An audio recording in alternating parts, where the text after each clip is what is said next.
आज हम स्टार्ट करते हैं chapter 9 financial management. Chapter number 9 financial management और चैप्टर नंबर 10 फाइनेंशियल मार्केट। ये दोनों ही चैप्टर्स आपके 15 मार्क्स के हैं। ठीक है, दोनों अच्छे चैप्टर्स हैं, इंपॉर्टेंट भी है। ठीक है, तो शुरू करते हैं पहले फाइनेंशियल मैनेजमेंट से। फाइनेंशियल मैनेजमेंट, पहले नाम को समझते हैं। फाइनेंशियल निकला है फाइनेंस से, और फाइनेंस का मतलब क्या होता है? पैसा। और दूसरा वर्ड है मैनेजमेंट, और इस मैनेजमेंट के ऊपर तो आप पूरी बुक पढ़ के आ चुके हो। पार्ट ए हमारा क्या था? मैनेजमेंट के ऊपर तो था एक तरीके से। बेसिकली फाइनेंशियल मैनेजमेंट के अंदर हम पढ़ रहे होते हैं कि किस तरीके से पैसे को मैनेज किया जाएगा। अच्छा, आप मुझे बताओ कि कोई भी ऐसा बिजनेस है क्या जो बिना पैसों के चल सकता हो? किसी भी बिजनेस को चलाने के लिए हमें पैसों की जरूरत होती है, चाहे कोई बहुत बड़ा बिजनेस है चाहे कोई छोटा बिजनेस है।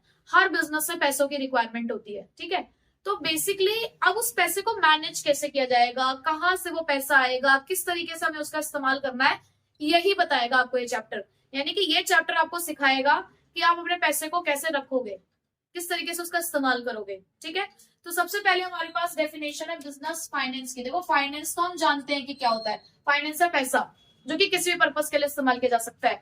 लेकिन जब हम उसके आगे वर्ड लगा देते हैं बिजनेस, तो इसका मतलब क्या है? वो पैसा जो हमें हमारे बिजनेस को चलाने के लिए चाहिए। अब बिजनेस में जो पैसा चाहिए हमें क्यों चाहिए, क्या जरूरत है? बिजनेस में जो हम कह रहे हैं कि चलाने के लिए पैसा चाहिए, तो क्या चलाना है, क्या चाहिए? पागलो, हमें बिजनेस फाइनेंस की जरूरत क्यों है? सबसे पहले to start and establish a business. भाई आपने सोचा कि हम एक चाय की दुकान खोलेंगे, तो भाई चाय की दुकान खोलने के लिए भी तो पैसा चाहिए। आप चाहे एक छोटा सा स्टॉल लगा रहे हो, अपना टी स्टॉल, तो उस टी स्टॉल को खोलने के लिए भी तो आपको पैसा चाहिए। तो भाई आपको छोटी सी चाय की दुकान ही खोलनी है, तो उसके लिए भी आपको एक स्टॉल चाहिए। आप कुछ बर्तन खरीद के लेकर आओगे, डेली क्या आपको देखो दूध चाहिए होगा, चाय पत्ती, चीनी। तो आपको अपने बिजनेस को पहले तो स्टार्ट करने के लिए यानी कि एक जगह चाहिए। तो सबसे पहले आपको अपने बिजनेस को स्टार्ट करने के लिए, उसको एस्टैब्लिश करने के लिए पैसा चाहिए। ठीक है, उसके अलावा to run your day to day activities. भाई देखो, आपने चलो एक बार पैसे का इंतजाम कर लिया और अपना बिजनेस खोल लिया, सामान खरीद लिया, जगह ले ली, सामान खरीद लिया, पर अपने बिजनेस को डे टू डे चलाने के लिए भी तो पैसा चाहिए होता है। चाय डेली बेचोगे तो डे टू डे बिजनेस को चलाने के लिए तो पैसा चाहिए। आप देखो, डेली दूध तो डेली बेसिस पे खरीद के लेकर आओगे, चाय पत्ती चीनी चलो एक बार को थोड़ी सी बल्क में खरीद के लेकर आ गए, लेकिन दूध डेली बेसिस पे आएगा। आपके यहाँ कोई वर्कर काम करता होगा, आप उसकी सैलरी वगैरह भी दोगे। ठीक है, आने जाने का कुछ किराया होता होगा, और भी बहुत सारे खर्चे होते हैं। जब हम डे टू डे बिजनेस चलाते हैं तो रोजमर्रा के बहुत सारे खर्चे होते हैं, तो उसके लिए भी तो पैसा चाहिए हमें। ये थोड़ी कि एक बार पैसे का अरेंजमेंट कर लिया, हो गया काम स्टार्टिंग में। भाई आपको अपने डे टू डे बिजनेस को चलाने के लिए भी पैसों की जरूरत होती है। उसके अलावा to modernise, expand and diversify. देखो, तीनों अलग अलग बातें हैं। अगर एक बातें होती तो एक तीनों अलग अलग वर्ड लिखे ना होते, तीनों चीजें अलग अलग है। मॉडर्नाइज का मतलब होता है आपने एक छोटे से टी स्टॉल के साथ स्टार्ट किया, बहुत ही नॉर्मल सा सीधा साधा दिखने वाला था वो टी स्टॉल। आपने एक हल्की छोटी सी जगह ले रखी थी, वहीं पे अपना गैस सिलेंडर वगैरह ऐसे ही डिस्प्ले करके आपने अपना टी स्टॉल लगा रखा था। बट अब आपने उसको मॉडर्नाइज किया, उसको चाय ठेके का नाम दिया, और प्रॉपर आपने उसका एक इंफ्रास्ट्रक्चर रेडी किया। दिस इज मॉडर्नाइजेशन, उसको एक अलग रूप दिया। ठीक है, मतलब आपने पहले एक जगह खोल रखा था, हो सकता है दूसरी जगह ब्रांच खोल लियो, एक्सपेंशन है। डाइवर्सिफिकेशन का मतलब क्या है? साथ में वेराइटीज ऐड करना। अब आप सिर्फ एक ही प्रोडक्ट पे डील नहीं करते, आपने मल्टीपल प्रोडक्ट स्टार्ट कर दिए। डाइवर्सिफिकेशन का मतलब सेम प्रोडक्ट से नहीं होता। डाइवर्सिफिकेशन का मतलब सेम प्रोडक्ट से नहीं होता, आपने वेराइटीज ऐड करी। जैसे कि कोई एक सीमेंट इंडस्ट्री है, वो स्टील में भी एंटर हो गई, सीमेंट के साथ साथ वो स्टील में एंटर हो गए। डाइवर्सिफिकेशन है ये। डाइवर्सिफिकेशन का मतलब क्या होता है? वेराइटीज ऐड करना। अब जैसे वेराइटीज ऐड करना इज डाइवर्सिफिकेशन, तो इसके लिए आपको पैसों की जरूरत है। फिर उसके बाद टू परचेज द एसेट्स, जैसे कि बिल्डिंग, मशीनरी, फर्नीचर, इक्विपमेंट्स, ये सब खरीदने के लिए भी तो पैसा चाहिए। तो ये सारी ही चीजों के लिए हमें बिजनेस फाइनेंस चाहिए। भाई बिजनेस चलाना है तो पैसा तो हमें चाहिए। अब देखो, पैसा, बहुत से लोग ऐसे होते हैं जिनके पास पैसा तो बहुत सारा होता है, लेकिन उन्हें ना उस चीज को मैनेज करना नहीं आता कि मैनेज कैसे किया जाएगा। ठीक है, तो यहाँ पर ये फाइनेंशियल मैनेजमेंट चैप्टर आपको यही बताएगा कि पैसे आने के सोर्सेस क्या है, और ये भी समझाएगा कि उस पैसे का आप इस्तेमाल कैसे करोगे। ठीक है, तो अब उसी के लिए स्टार्ट करते हैं फाइनेंशियल मैनेजमेंट। तो फाइनेंशियल मैनेजमेंट किससे जुड़ा है? देखो, फाइनेंशियल मैनेजमेंट जुड़ा है with the management of funds. बार बार पैसों की बात करें तो भाई किसको मैनेज करना है? पैसों को ही मैनेज करना है। एंड इन्वॉल्व द डिसीजंस, और इसके अंदर हमको डिसीजन लेने वाले हैं, कुछ फैसले लेने वाले हैं। भाई पैसा हाथ में है तो फैसले लेने पड़ेंगे। किस चीज के फैसले लेने पड़ेंगे? For the procurement of funds. फैसला तो तब लोगे ना जब पैसा हाथ में होगा। सबसे पहला काम ही यही करना है, प्रोक्योरमेंट। प्रोक्योरमेंट मतलब कहां से पैसा आएगा, what are the sources of funds, कहां से पैसा आएगा, कैसे उसको ऑब्टेन करोगे। तो सबसे पहला काम है प्रोक्योरमेंट। प्रोक्योरमेंट हो जाने के बाद इन्वेस्टमेंट, कहाँ लगाएंगे आप पैसा? अपने लॉन्ग टर्म पर्पस के लिए, शॉर्ट टर्म पर्पस के लिए। लॉन्ग टर्म एसेट्स में कितना पैसा लगेगा, शॉर्ट टर्म एसेट्स में कितना पैसा लगेगा। उसके बाद उस पैसे का डिस्ट्रीब्यूशन अमंग द ओनर्स। भाई देखो, आपके यहाँ पे जो लोग पैसा लगा रहे हैं, क्या बदले में उन्हें कुछ दोगे? नहीं। जैसे लोग शेयर्स खरीदते हैं तो शेयर्स के बदले में आप लोग क्या देते हो? डिविडेंड। डिविडेंड कहां से दिया जाता है? प्रॉफिट में से तो दिया जाता है। तो भाई अपने उस फंड को, पहली बात तो अरेंजमेंट उसका, कहां से पैसा आएगा, आने के बाद कहां कहां इन्वेस्ट करोगे, प्लस जो बच जाएगा आपके पास प्रॉफिट, उसमें से कितना हिस्सा अपने शेयर होल्डर्स को एज अ डिविडेंड दोगे। तो बेसिकली जो हमारा पूरा चैप्टर है ना, वो रिवॉल्व करेगा इन्हीं 3 डिसीजंस के पीछे। ये 3 डिसीजन निकल कर आए हैं हमारे सामने, इसके बारे में मैं भी आपको फर्दर एक्सप्लेनेशन दूंगी। ठीक है, अब उसके फाइनेंशियल मैनेजमेंट के ऑब्जेक्टिव्स क्या हैं, यानी कि जब हम फाइनेंशियल मैनेजमेंट कर रहे होंगे तो क्या चीज हमारे माइंड में रहेगी, हमारा उद्देश्य क्या है, हमारा ऑब्जेक्टिव क्या है उस फाइनेंस को मैनेज करने के पीछे। तो भाई पहला तो है maximising the shareholder wealth.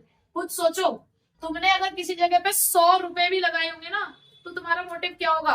100 के 90 हो जाए या 100 के 110 हो जाए? ऑब्वियस सी बात है ना, आप भी चाहते हो ना कि आपका पैसा बढ़े। और तो इसी तरीके से जो शेयर होल्डर है, जब वो किसी कंपनी में पैसा इन्वेस्ट करता है, जो शेयर होल्डर है जब वो किसी कंपनी में पैसा इन्वेस्ट करता है, तो वो भी क्या चाहता है? वो भी यही चाहता है ना कि उसका पैसा बढ़ जाए, उसकी इन्वेस्टमेंट इंक्रीज हो जाए। तो जब आप फाइनेंशियल मैनेजमेंट करते हो तो आपका सबसे पहला मोटिव यही होना चाहिए कि जो शेयर होल्डर का पैसा लगा हुआ है ना हमारे पास, वो मैक्सिमाइज हो। अब वो मैक्सिमाइज होता कैसे है? अगर आपको किसी की भी वेल्थ को मैक्सिमाइज करना है तो आपको शेयर्स की मार्केट प्राइस बढ़ानी होगी। मैंने शेयर से पैसा इन्वेस्ट किया है ना, मुझे कब फायदा होगा? जब मैंने 100 का शेयर खरीदा हो मार्केट में, वो 150 का हो, 200 का हो, तभी तो मुझे फायदा होगा। तो अगर आप फाइनेंशियल मैनेजमेंट कर रहे हो, आप शेयर होल्डर की वेल्थ को इंक्रीज करना चाहते हो, तो वेल्थ कैसे कैलकुलेट की जाती है? उनकी मार्केट प्राइस को देखकर। तो हमें बेसिकली बढ़ानी है शेयर्स की मार्केट प्राइस। ठीक है, उसके बाद दूसरा काम, ensuring the availability of funds eight reasonable cost. भाई ऐसा फाइनेंशियल मैनेजमेंट किस काम का कि जब आपको जरूरत हो आपको पैसा ही नहीं मिल रहा, और मिल रहा है तो बहुत महंगा मिल रहा है। हम फाइनेंशियल मैनेजमेंट कर रहे हैं इसलिए कि जब भी हमें पैसों की जरूरत हो, हमें पता हो कि हमें पैसे कौन देगा, कहां से पैसा आएगा और सस्ता कहां से आएगा। रीजनेबल कॉस्ट मतलब कम से कम कॉस्ट पे। महंगा लेना तो फिर कहीं से मिल जाएगा, हमें ये भी तो चाहिए ना कि रीजनेबल कॉस्ट में मिले, सस्ते से सस्ता मिले, और जब चाहे तब मिल जाए। ठीक है, उसके बाद ensuring the effective utilisation of fund. उसके बाद ये भी हमें इंश्योर करना है कि हम उस फंड का बेस्ट यूटिलाइजेशन करें, ना हम अननेसेसरी फंड को रेज करें, ना ही हम फंड को खाली छोड़े। फॉर एग्जाम्पल, आपको जैसे हमने ना कभी किसी बैंक से अगर लोन लिया हो, एक बार आपने लोन लिया होगा और अगर आप उसकी ईएमआई सही से भर रहे हो तो वो आपके पीछे पड़ जाते हैं फिर, भाई लोन ले लो लोन ले लो लोन ले लो। अब क्या होता है, कितना सारा कोई बंदा पैसा आपको ऑफर कर रहा है तो आपको लगता है कि यार चल ले ही लेते हैं, आपको जरूरत नहीं है, आपने ले ही लिया। लेके आपने क्या किया, अपने आप को सेटिस्फेक्शन देने के लिए घर की तिजोरी में डाल दिया वो पैसा। अब 1 महीना हुआ, घर की तिजोरी पैसा रखा हुआ है, बैंक वालों का फोन आया, जी आपने इंटरेस्ट भरना है। आपको उन्होंने पैसा इस्तेमाल ही नहीं किया है, घर में पड़ा हुआ है, छोड़ देगा क्या वो आपको? वो क्या कहेगा, करो चाहे इस्तेमाल मत करो, इंटरेस्ट तो भरना पड़ेगा। आपने क्या किया, यहाँ पे फंड खाली छोड़ दिया, आइडल छोड़ दिया, उसने अननेसेसरी कॉस्ट ऐड कर दी आपकी। वही पैसा अगर आप इवन बैंक में जमा कर देते, भाई किसी को ब्याज पे दे देते, तो आपके पास इंटरेस्ट जनरेट होता, कुछ अपनी जेब में जाता और कुछ बैंक को दे देते। तो यूटिलाइजेशन का मतलब क्या है, पैसों का अरेंजमेंट तो आपने कर लिया है, उसको यूज करना है। कैसे यूज करना है कि वो बढ़े घटे ना खाली छोड़ो, ना ही अननेसेसरी ऐड करो।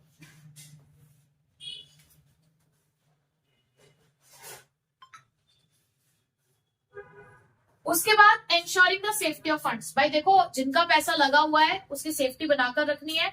ऐसे नहीं कि दूसरों का पैसा है तो उड़ा दिया है। सेफ्टी मेंटेन रखनी है। हमें क्या ध्यान रखना है कि भाई जिसका पैसा लगा हुआ है हमें कल को उसको वो पैसा वापस भी करना है। देखो, अगर शेयर्स हैं तो शेयर्स का पैसा तो देखो तब वापस होता है जब हमारी कंपनी बंद होगी, at the time of winding up और लिक्विडेशन। लेकिन अगर बोरोड फंड है तो बोरोड फंड मतलब कहीं से आपने पैसा उधार ले रखा है तो एक समय के बाद वापस करोगे ना, तो आपको उस फंड की सेफ्टी रखनी है। सपोज करो आपने एक जगह से पैसा लिया और आप उसे दूसरी जगह पर इन्वेस्ट कर रहे हो, तो ऐसी जगह पर इन्वेस्ट करना कि कल को वापस चाहिए हो तो मिल जाए पैसा। डुबाना नहीं है, पैसा बढ़ाना है। ठीक है, तो ये हमारे 4 ऑब्जेक्टिव्स हैं फाइनेंशियल मैनेजमेंट के। पहला, शेयर होल्डर की वेल्थ को बढ़ाना है। दूसरा, हमें फंड्स को अवेलेबल कराना है एट रीजनेबल कॉस्ट। तीसरा, फंड्स का यूटिलाइजेशन पे ध्यान देना है। और फोर्थ है हमारा कि हमें फंड्स की सेफ्टी पर ध्यान रखना है। ठीक है, clear. Chapter number 9 financial management हम लोगों ने स्टार्ट किया हुआ है ऑलरेडी, जिसका हमने इंट्रोडक्शन तो ले लिया है कि फाइनेंशियल मैनेजमेंट क्या होता है, उसमें हम क्या क्या करते हैं, उसके ऑब्जेक्टिव्स क्या हैं, हमने पढ़ लिए हैं। अब नेक्स्ट हम यहाँ से इस चैप्टर को स्टार्ट करने वाले। ये जो चैप्टर है वो हमारा इसी कॉन्सेप्ट के ऊपर रिवॉल्व करता है। पूरे चैप्टर के अंदर यही सब चीजें हैं जो हम पढ़ने वाले हैं। तो फाइनेंशियल मैनेजमेंट के अंदर हम लोग लेते हैं कुछ फाइनेंशियल डिसीजन। देखो यहाँ पर फाइनेंशियल और फाइनेंसिंग 2 वर्ड लिखे हैं, कंफ्यूज नहीं होना। फाइनेंशियल वाइडर टर्म है, फाइनेंसिंग जस्ट उसका एक पार्ट है। तो हम यहाँ पर 3 फाइनेंशियल डिसीजन लेते हैं, इन्वेस्टमेंट डिसीजन, फाइनेंसिंग डिसीजन और डिविडेंड डिसीजन। देखो फाइनेंशियल मैनेजमेंट में बेसिकली हम क्या कर रहे हैं, पैसों को मैनेज कर रहे हैं ना, तो हमने उस पैसे के मैनेजमेंट को 3 पार्ट्स में डिवाइड किया कि भाई पैसा कहां कहां मैनेज करना है, कहां कहां उस डिसीजन को लेने की जरूरत है। तो सबसे पहला डिसीजन तो हम लेकर चल रहे हैं इन्वेस्टमेंट डिसीजन। तो इन्वेस्टमेंट डिसीजन क्या कहता है, it is the decision deciding about the investment of funds in the long term and the short term assets. देखो बिजनेस के अंदर हमारे पास 2 तरीके के एसेट्स होते हैं। आप सभी कॉमर्स स्टूडेंट्स हैं तो आप सबको पता होगा कि हमारे पास 2 तरीके के एसेट्स हैं। कौन कौन से, फिक्स्ड एसेट्स और करंट एसेट्स। ठीक है, 2 तरीके के एसेट्स होते हैं, फिक्स्ड एसेट्स और करंट एसेट्स। तो हमें ये डिसाइड करना है कि हमारे पास जो पैसा है उससे कितना पैसा हमें फिक्स्ड एसेट में लगाना है और कितना पैसा हमें करंट एसेट्स के लिए चाहिए। ठीक है, तो पहला डिसीजन तो इन्वेस्टमेंट डिसीजन के बारे में कहता है। इन्वेस्टमेंट का मतलब क्या है, कहीं पर पैसा लगाना, और यहां हम पैसे लगाने जा रहे हैं कहां पर, अपने एसेट्स के अंदर। ठीक है, बस हमें ये डिसाइड करना है द क्वांटम ऑफ एसेट्स, कि कितनी क्वांटिटी फिक्स्ड एसेट्स में जाएगी और कितनी क्वांटिटी करंट एसेट्स में जाएगी। ठीक है, अब इसीलिए इस डिसीजन को हमने फर्दर 2 पार्ट्स में डिवाइड किया हुआ है, capital budgeting decision and working capital decision. ये जो कैपिटल बजटिंग डिसीजन है ये हमारा लॉन्ग टर्म डिसीजन है, और ये जो हमारा वर्किंग कैपिटल डिसीजन है ये हमारा शॉर्ट टर्म है। अभी ना डिटेल में भी हमें पढ़ना है, अभी तो जस्ट हम इंट्रोडक्शन ले रहे हैं कि किस डिसीजन में क्या होता है। तो कैपिटल बजटिंग डिसीजन क्या है, देखो आपको पैसा चाहिए, आपके पास कुछ लॉन्ग टर्म एसेट्स है, कुछ शॉर्ट टर्म एसेट्स है। अगर आप कोई ऐसा डिसीजन लेते हो जो लॉन्ग टर्म पर्पस के लिए, जैसे कि कोई बिल्डिंग खरीदना, कोई मशीन खरीदना, अपने बिजनेस को एक्सपेंड कर देना, मॉडर्नाइज कर देना, उसका डाइवर्सिफिकेशन कर देना, अगर आप कुछ इस तरीके का डिसीजन लेते हो तो वो कैपिटल बजटिंग डिसीजन कहलाता है। लेकिन अपने डे टू डे बिजनेस को मैनेज करना, देखो वर्किंग कैपिटल का मतलब क्या होता है, डे टू डे बिजनेस को रन करने के लिए जो पैसों की हमें जरूरत होती है उसे वर्किंग कैपिटल कहते हैं। तो अपने डे टू डे बिजनेस को मैनेज करने के लिए जो आपको पैसा चाहिए वो डिसीजन वर्किंग कैपिटल कहलाते हैं, जैसे कि inventory management, cash management, receivables management, receivables मतलब डेटर्स, बिल्स रिसीवेबल, उनको मैनेज करना, तो वो सारे डिसीजन वर्किंग कैपिटल में आते हैं। ठीक है, यहां तो कोई डाउट नहीं। अब हमने एसेट्स में इन्वेस्टमेंट कर ली, अब एसेट्स में इन्वेस्टमेंट करने के बाद हम लेंगे फाइनेंसिंग डिसीजन, यानी कि नेक्स्ट डिसीजन है हमारा फाइनेंसिंग डिसीजन, जो कि है deciding about the sources of finance, पैसा आएगा कहां से। आप बिजनेस में पैसा लगाते हो, भाई बिजनेस बिना पैसों के तो चलता नहीं है, तो पैसों के 2 ही जरिए हमारे पास, ऑनर्स फंड, बोरोड फंड, या तो कहीं बाहर से पैसा उधार लेंगे या अपना खुद का पैसा, अपना खुद का पैसा in the sense of shares. तो अब हमारे पास 2 ही रास्ते हैं, ऑनर्स फंड या फिर बोरोड फंड्स। अब भाई ऑनर्स फंड को हम यहां पर कहेंगे इक्विटी, क्या कहेंगे उसको हम, इक्विटी। इक्विटी समझते हैं ना, अब आप अकाउंटेंसी में भी पढ़ रहे हैं, अकाउंटिंग रेशियो में इक्विटी, शेयर होल्डर फंड, और बोरोड फंड को हम यहाँ पे किससे रिप्रेजेंट करेंगे? डेट से। बाहर का पैसा उधारी डेट है और अपना खुद का पैसा इक्विटी, यानी कि शेयर्स वाला पैसा इक्विटी और उधारी डेट को रिप्रेजेंट करेगी। तो हमें यहाँ पे यही डिसाइड करना है कि हमें कब कहां से कितना पैसा चाहिए। देखो मैं ये नहीं कह रही हूं कि हम सारा का सारा पैसा डेट से बाहर की उधारी लेंगे, हम बाहर की उधारी नहीं ले सकते 100%। हाँ 100% इक्विटी हो सकती है लेकिन 100% डेट नहीं हो सकता। तो बेसिकली वैसे अच्छा रहता है दोनों का कॉम्बिनेशन। तो कब कितना डेट और कितनी इक्विटी लेनी है, कौन सा ज्यादा लेना है कौन सा कम लेना है, उस चीज को डिसाइड करने वाला डिसीजन है हमारा फाइनेंसिंग। ठीक है, फिर उसके बाद आता है डिविडेंड डिसीजन। पहली बात तो डिविडेंड क्या होता है? ये जो शेयर्स आप इशू करते हैं, आप जब शेयर्स इशू करते हो तो जिन लोगों को आपने शेयर्स इशू किए हैं उन्हें क्या बोला जाता है? Share holders. उन शेयर होल्डर्स ने आपके बिजनेस में पैसा लगाया है, उन शेयर होल्डर्स ने आपके बिजनेस में पैसा लगाया, तो बदले में उन्हें रिटर्न चाहिए। तो बदले में जो आप उन्हें रिटर्न देते हैं उसी को क्या बोलते हैं? डिविडेंड। लेकिन डिविडेंड कब पे किया जाता है? जब आप सब कुछ काम कर चुके होते हो। नेट प्रॉफिट आफ्टर टैक्स, आपने अपने नेट प्रॉफिट में से सारे खर्चे माइनस कर लिए, सारे टैक्सेस वगैरह पे करने के बाद जो प्रॉफिट बचता है उसमें से डिविडेंड पे किया जाता है। तो यहाँ पे ये डिसीजन है deciding about the amount of profit to be paid as dividend, यानी कि आप अपने प्रॉफिट का कितना हिस्सा डिविडेंड में डिस्ट्रीब्यूट करोगे और कितना हिस्सा अपने पास बचाकर रखोगे। ये डिसाइड करना कि कितना क्वांटम ऑफ प्रॉफिट आप एज अ डिविडेंड अपने शेयर होल्डर्स में बांट देंगे और कितना अपने पास रिटेन करके रखेंगे, सेव करके रखेंगे फॉर द फ्यूचर यूज।